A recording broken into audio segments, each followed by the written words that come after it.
Ever wonder what made the Black Death so deadly?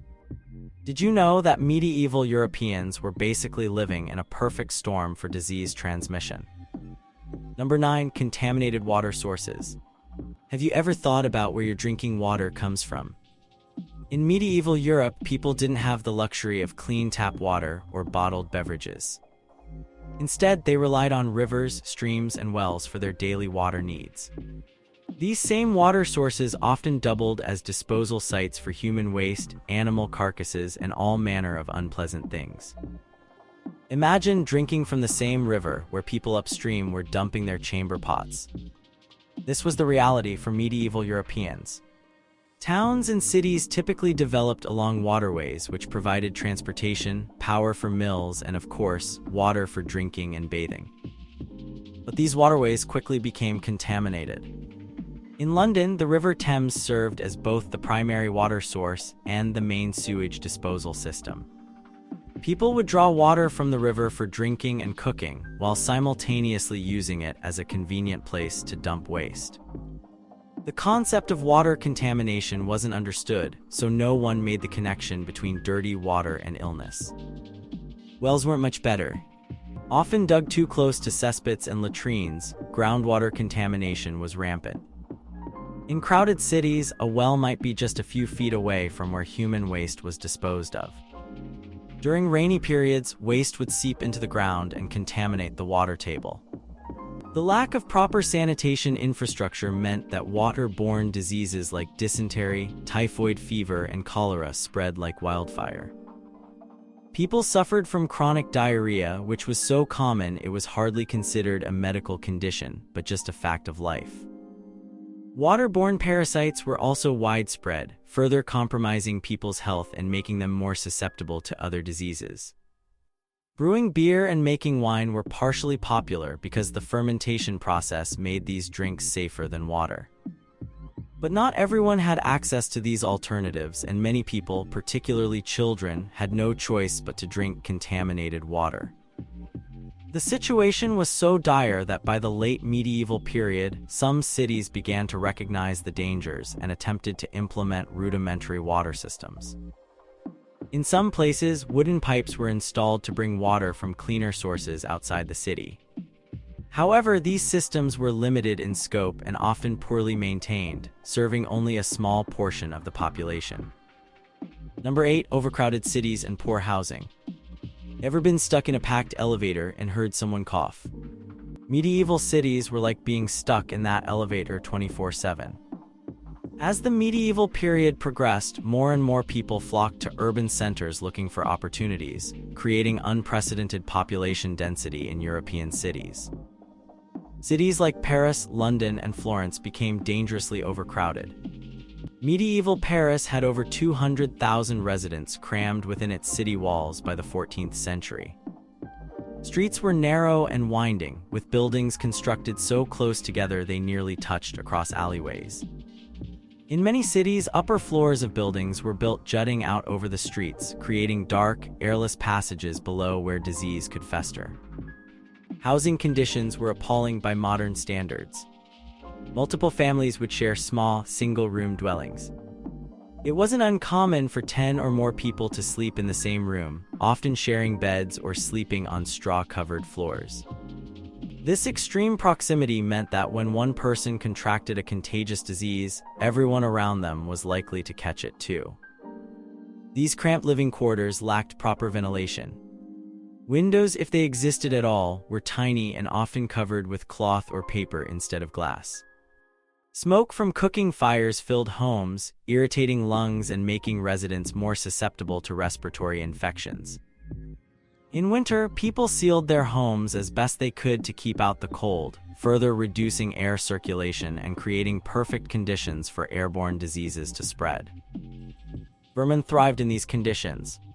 Rats, mice, fleas, lice, and bedbugs infested homes at all social levels. Rats, which famously carried the fleas that transmitted bubonic plague, had endless places to nest within city walls. They fed on garbage in the streets and had easy access to homes through gaps in walls and floors. The construction materials used in housing contributed to the problem. Timber-framed buildings with wattle and daub walls, a mixture of twigs, straw, and mud, provided perfect homes for insects. Thatch roofs harbored all manner of creatures. Even stone buildings weren't immune, as they often had dirt floors that allowed rodents to burrow in. Social conditions exacerbated overcrowding issues. Extended families typically lived together out of necessity and cultural norms. Apprentices lived in their masters' homes. Servants lived with employers. This meant that when diseases entered a household, they could quickly spread among people of different ages and health conditions. The poorest urban residents faced the worst conditions. They might live in cellars that flooded regularly or in shantytowns on the city outskirts with no sanitation whatsoever. These areas became breeding grounds for disease that would eventually spread throughout the city. Medieval cities grew organically without urban planning, creating warrens of streets where human waste, garbage, and disease could accumulate. The concept of zoning didn't exist, so tanneries, butchers, and other trades that produced significant waste operated right next to residential areas. Number 7. Lack of personal hygiene. Did you know medieval people were afraid of bathing? It might sound crazy, but many medieval Europeans genuinely believed that water, especially warm water, could make them sick. This fear wasn't entirely irrational. Bathing in contaminated water sometimes did make people ill, but it led to some seriously problematic hygiene practices. The misconception about bathing stemmed partly from medical theories of the time. Physicians believed that water opened the pores of the skin, allowing disease-causing miasmas or bad air to enter the body. By the late medieval period, public bathhouses, which had been relatively common in the early Middle Ages, became associated with disease spread and immoral behavior. Many were closed, further limiting opportunities for bathing. Instead of regular bathing, medieval Europeans relied on periodic changes of clothing for those who could afford it, and dry cleaning methods like rubbing the body with linen cloths. Some used aromatic herbs and flowers to mask body odors. The wealthy might use perfumes imported at great expense from the East. Dental hygiene was virtually non-existent by modern standards.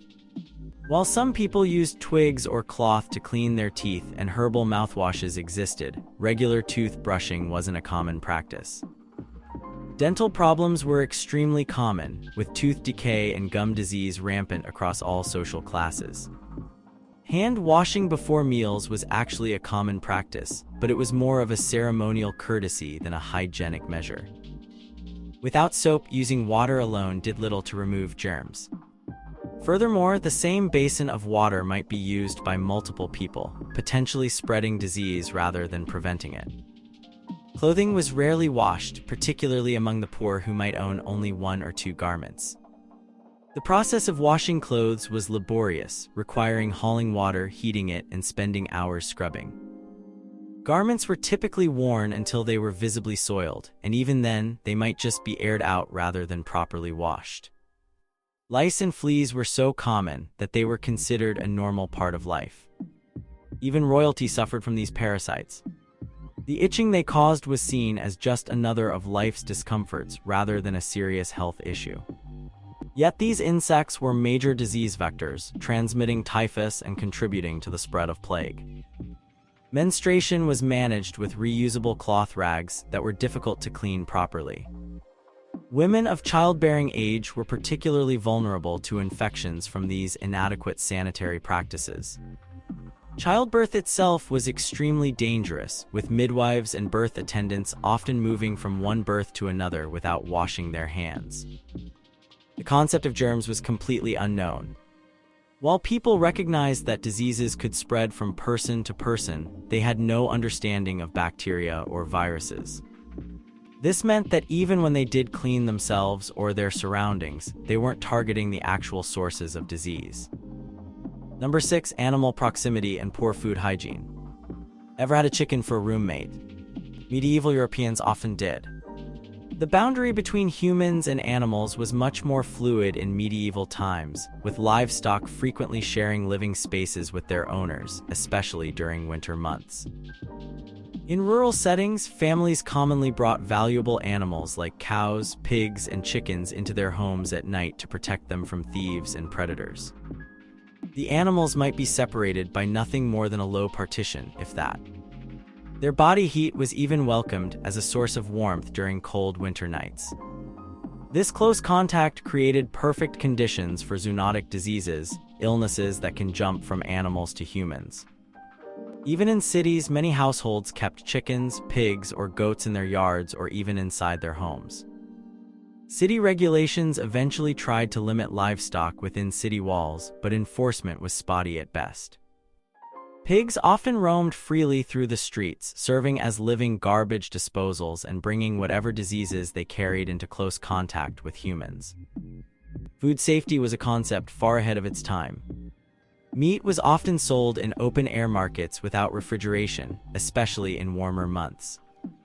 Butchering occurred in public spaces, with blood and offal washing into the same streets where children played and people traveled. The smell of slaughterhouses permeated nearby neighborhoods. Food preservation techniques were limited and often inadequate. Salting, smoking, and drying were the primary methods, but without proper temperature control, food still spoiled quickly. People regularly consumed food that was beginning to rot, considering it normal rather than dangerous. Their bodies may have adapted somewhat to handle certain types of food contamination, but foodborne illnesses were still rampant. Milk and dairy products were particularly problematic.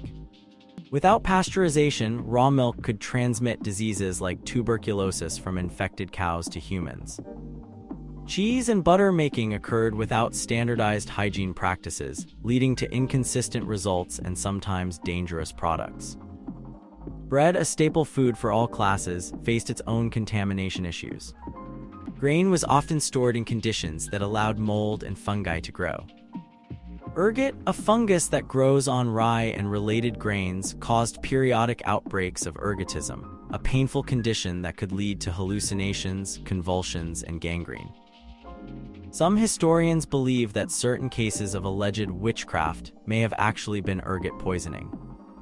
Fruits and vegetables were typically eaten soon after harvesting due to lack of storage options, but they might be grown in fields fertilized with human waste, creating cycles of reinfection with intestinal parasites.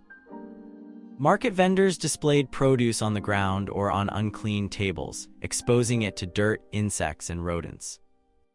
The medieval diet was heavily grain-based, which led to nutritional deficiencies that weakened immune systems. Vitamin C deficiency, scurvy, was common in winter and early spring when fresh produce was unavailable. Protein deficiency among the poor made recovery from illnesses more difficult. Cooking practices sometimes helped kill pathogens, as medieval cuisine often involved long cooking times.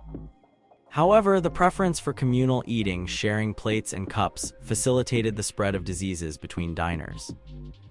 Wealthy households might have servants taste their food first, not just to check for poison, but because food that had been sitting out was recognized as potentially harmful. Number 5. Primitive medical knowledge. Would you let someone drill a hole in your skull to release evil spirits? That's the kind of treatment you might receive in medieval Europe. Medical knowledge during this period was a bewildering mix of ancient Greek theories, religious beliefs, folklore, and occasional practical observations. The foundation of medieval medicine came from ancient Greek physicians, particularly Galen, whose works were preserved through Arabic translations. Galen's theory of the four humors, blood, phlegm, yellow bile, and black bile, dominated medical thinking. Physicians believed that disease resulted from an imbalance of these humors, and treatments aimed to restore balance rather than fight specific pathogens. Bloodletting was one of the most common medical procedures. Using leeches or direct incisions, physicians would drain blood from patients suffering from almost any ailment. This practice often weakened already sick individuals, making them more vulnerable to the very diseases they were fighting. Yet it was so widely accepted that questioning its effectiveness was considered ignorant. Diagnosis relied heavily on examining bodily fluids like urine, sometimes without even seeing the patient. Physicians would study the color, smell, and even taste of urine to determine what was wrong with a person. While some experienced doctors could identify certain conditions this way, many diagnoses were wildly inaccurate. Astronomical conditions were thought to influence health significantly. Physicians consulted astrological charts before performing surgeries or administering treatments, believing that the alignment of planets and stars affected medical outcomes. This meant that effective treatments might be delayed while waiting for favorable celestial conditions. Surgery was particularly primitive. Without anesthesia beyond alcohol or herbal preparations with limited effectiveness, surgeries were agonizing and traumatic. Without understanding of germ theory, surgeons operated in everyday clothing, often moving from one patient to another without washing their hands or instruments. Post-surgical infections were so common they were considered a normal part of recovery. Treatments often involved strange concoctions. Animal dung, urine, blood, and organs were common ingredients in medications. One famous remedy for the plague included dried toad, which may have actually had some mild antibiotic properties, though not enough to effectively treat bubonic plague. Hospital care, when available, was more focused on spiritual comfort than medical treatment. Many hospitals were run by religious orders who saw caring for the sick as a Christian duty, but lacked medical training. Patients of different ages and with various diseases were often placed in the same wards or even the same beds, facilitating cross-infection. Pain management was extremely limited. While some herbal preparations like willow bark, which contains salicin related to aspirin and opium, were used, most people suffered through illnesses and injuries with little relief. This meant that even minor conditions could be debilitating, and serious ones were often torturous. The training of physicians was primarily theoretical rather than practical. Medical students at the few universities offering medical education spent years studying ancient texts rather than examining patients. Anatomy lessons used outdated drawings rather than actual dissections, as the church restricted the dissection of human bodies. The most effective medical practitioners were often not university-trained physicians but local healers, midwives, and barber surgeons who had practical experience. However, their knowledge was passed down through apprenticeship rather than systematic study, limiting innovation and the spread of effective techniques. Number 4. Frequent warfare and population movement. Have armies ever brought anything good to town? In medieval Europe, they certainly brought plenty of disease. Warfare was a constant feature of medieval life, and armies served as highly efficient vectors for disease transmission across the continent. When armies assembled, they brought together men from different regions, each carrying their local diseases. In close military camps with poor sanitation, these diseases spread rapidly among the troops. Then, as armies marched, they carried these illnesses to new areas where local populations might have no immunity to these foreign diseases. Military camps were nightmares of unsanitary conditions. Thousands of men camped together with minimal waste disposal systems. Latrines, if they existed at all, were often dug too close to water sources. Discipline regarding sanitation was practically non-existent. During sieges, conditions were even worse, with both besiegers and the besieged suffering from disease outbreaks that could kill more soldiers than actual combat. The practice of siege warfare created particularly dangerous conditions. When armies surrounded cities and cut off supplies, the trapped populations quickly faced food shortages and deteriorating sanitation. Weakened by malnutrition, residents became more susceptible to diseases, which spread rapidly in the overcrowded conditions of cities under siege. After battles, unburied corpses of men and horses created perfect breeding grounds for disease. Medieval armies rarely had the resources or inclination to properly bury enemy dead, leaving battlefields strewn with rotting bodies that contaminated water sources and spread disease to nearby communities. Soldiers who survived battles often carried wounds that became infected. Without antibiotics or proper wound care, these infections could lead to gangrene and death. Survivors returning home brought these infections to their communities, along with whatever diseases they had encountered during campaigns. Mercenary companies, which became increasingly common in the late medieval period, were particularly effective disease vectors. These professional soldiers traveled across Europe, fighting for whoever would pay them.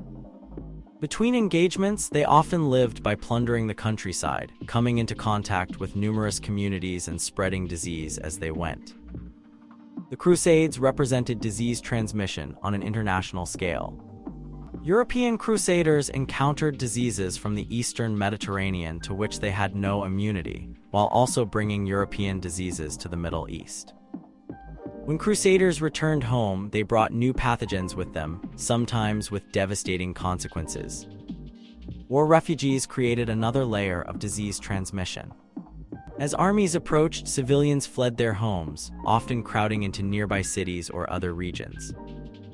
These population movements strained resources in receiving areas, creating conditions of overcrowding and poor sanitation that facilitated disease spread. The disruption of agriculture due to warfare frequently led to famines, which in turn weakened populations and made them more vulnerable to disease. Fields were deliberately destroyed as a military tactic, livestock was stolen or killed, and farmers were unable to plant or harvest crops safely in war zones. Trade routes were disrupted during conflicts, limiting access to certain foods and medicines that might have helped communities resist or recover from disease. The economic impact of warfare reduced many people's ability to maintain even basic standards of living, forcing them into increasingly unhygienic conditions. Number 3, religious practices and superstitions. Would you kiss the same holy relic as someone covered in sores? Medieval Europeans did. Religious devotion in medieval Europe was intense and deeply physical, with practices that inadvertently created perfect conditions for disease transmission. Pilgrimage was a central religious practice that involved traveling, often on foot, to holy sites across Europe and the Middle East. Major pilgrimage destinations like Santiago de Compostela in Spain, Rome, or Jerusalem attracted thousands of travelers who crowded together in shrines, churches, and pilgrims' hostels. These journeys exposed pilgrims to new diseases along the way, while the crowded conditions at holy sites facilitated rapid transmission among devotees from different regions. The veneration of relics, physical remains, or objects associated with saints involved touching or kissing these sacred items. A single relic might be kissed by hundreds of people in a single day, creating an extremely efficient disease transmission route. The same holy water fonts where the faithful dipped their fingers before making the sign of the cross served as reservoirs for germs passed from one worshiper to another.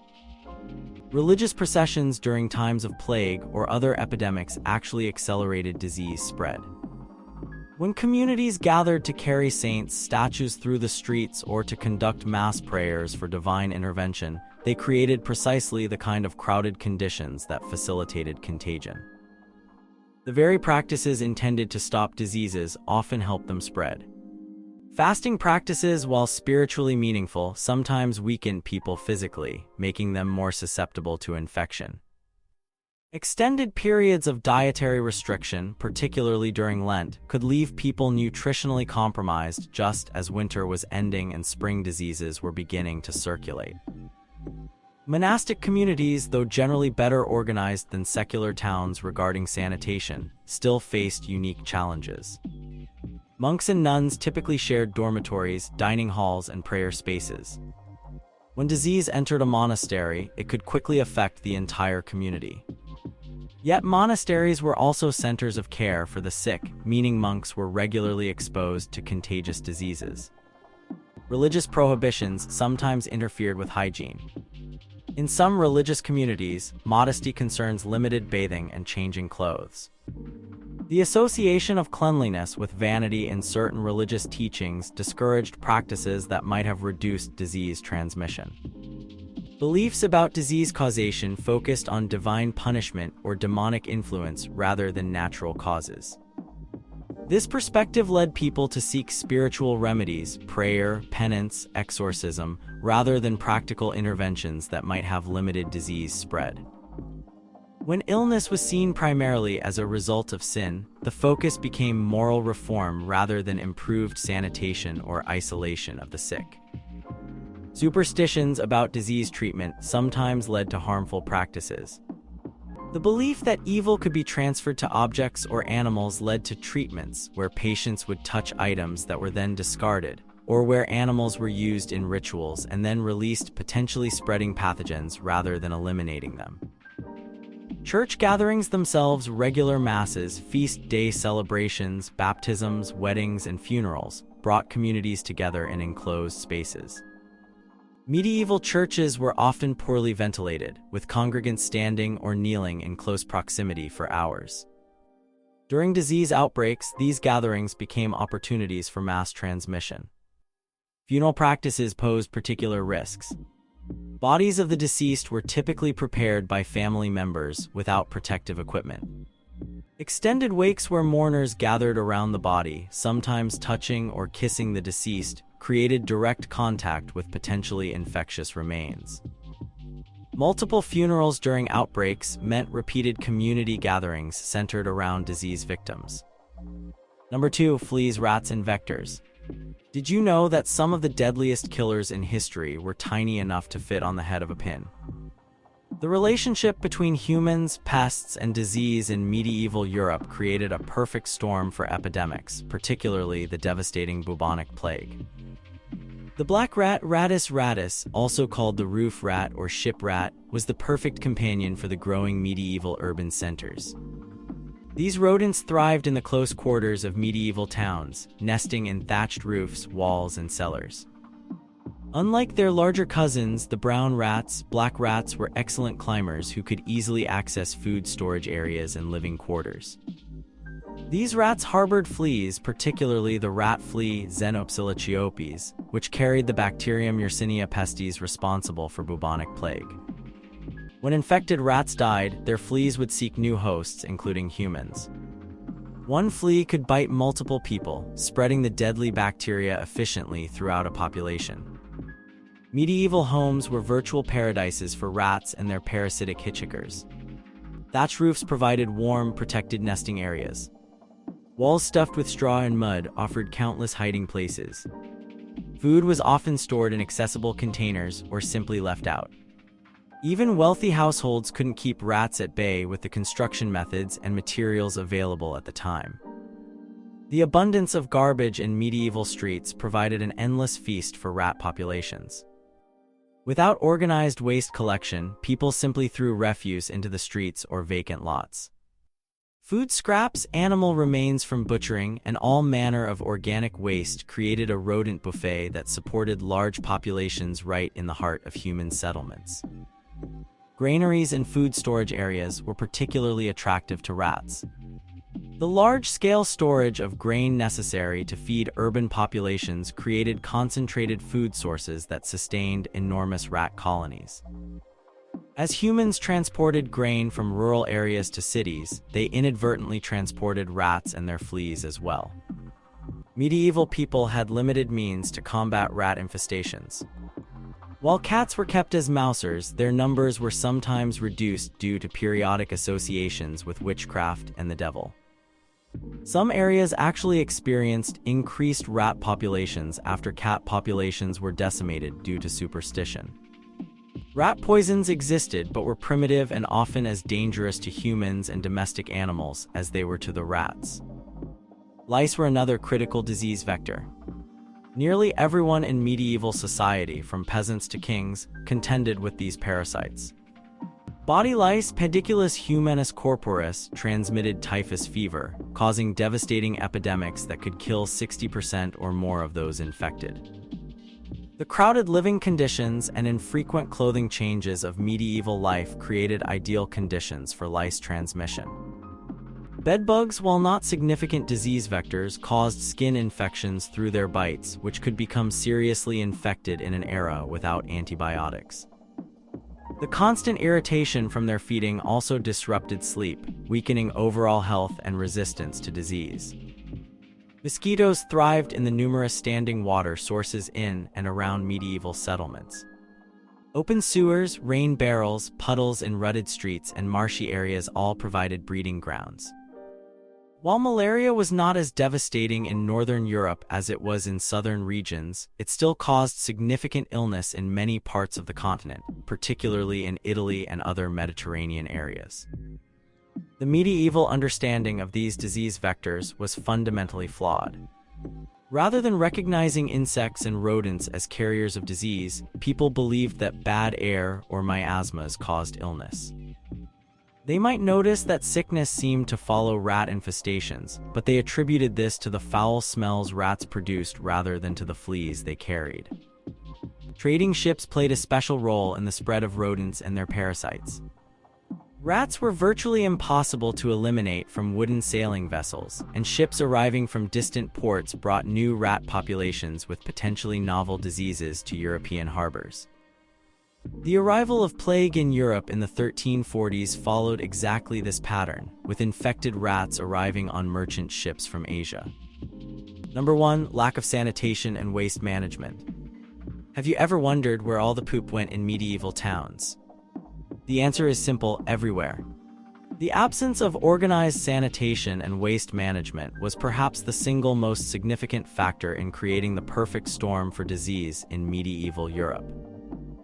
Medieval streets doubled as open sewers in most towns and cities.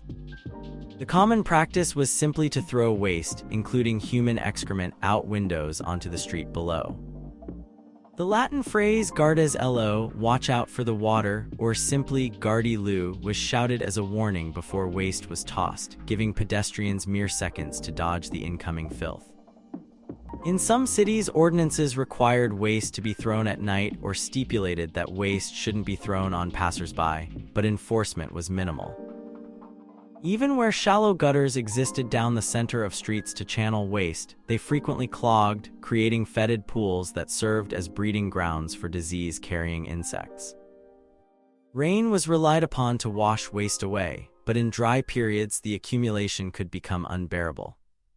Some cities employed rakers to clean the worst of the filth from main thoroughfares, but side streets and poorer neighborhoods rarely received this service. The waste collected was typically dumped just outside city walls, where it continued to contaminate water sources and attract disease-carrying pests. Cesspits for human waste existed in some homes but were often poorly constructed, allowing seepage into the surrounding soil and nearby water sources. When these pits filled up, they needed to be emptied by gong farmers or night soil men who performed this unpleasant but essential task after dark, removing the waste and typically depositing it outside the city walls. Privies or latrines, when they existed at all, were often shared by many households. In some apartment buildings, a single privy might serve dozens of people. These facilities typically emptied directly into a cesspit below, into a nearby body of water, or simply onto the ground outside. Water pollution reached extraordinary levels. Rivers flowing through cities like London, Paris, or Florence became so contaminated that the stench could be overwhelming. The Thames in London was effectively an open sewer, yet continued to serve as a source of drinking water for many residents who couldn't afford alternatives. Tanneries, butchers, and other trades produced enormous amounts of organic waste. Tanners used urine and animal feces in the leather-making process, dumping the noxious results into waterways.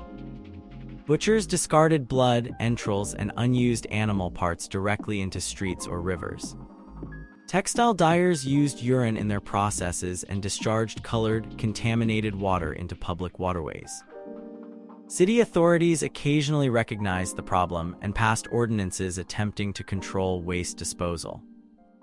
However, with limited understanding of the connection between filth and disease and minimal resources for enforcement or alternative waste management, these regulations had little practical effect. The situation was somewhat better in monasteries, which often had more organized systems, including running water in latrines that would flush waste away from living quarters. These relatively advanced systems, however, still typically discharged untreated waste into nearby waterways. The physical layout of medieval cities compounded sanitation problems. Narrow streets with overhanging upper stories created dark, poorly ventilated spaces where waste accumulated and miasmas concentrated. The organic building materials used wood, thatch, mud, absorbed waste, and became reservoirs for pathogens. Marketplaces were particularly problematic for public health. Food was sold alongside other goods, often on the same ground where people and animals walked and where waste accumulated. Without refrigeration, unsold meat, fish, and other perishables quickly rotted, adding to the general filth. The seasonal cycles of disease often followed patterns related to waste management issues. Summer heat accelerated decomposition and insect breeding, while the freezing conditions of winter sometimes provided temporary relief as decomposition slowed and some insects became dormant. What made this situation particularly dangerous was the complete lack of understanding about the relationship between waste and disease. The germ theory of disease was centuries away from discovery. Instead, people believed that diseases spread through miasmas, bad smells, or poisonous vapors emanating from rotting matter. While this theory did connect filth with disease, it led to ineffective interventions like carrying pomanders, scented balls, or burning fragrant herbs to counter bad smells, rather than addressing the actual sources of infection. Could ancient Rome's superior sanitation systems have saved countless medieval lives if the knowledge hadn't been lost? Do we take our modern waste management systems for granted, not realizing they stand between us and the epidemics that devastated our ancestors?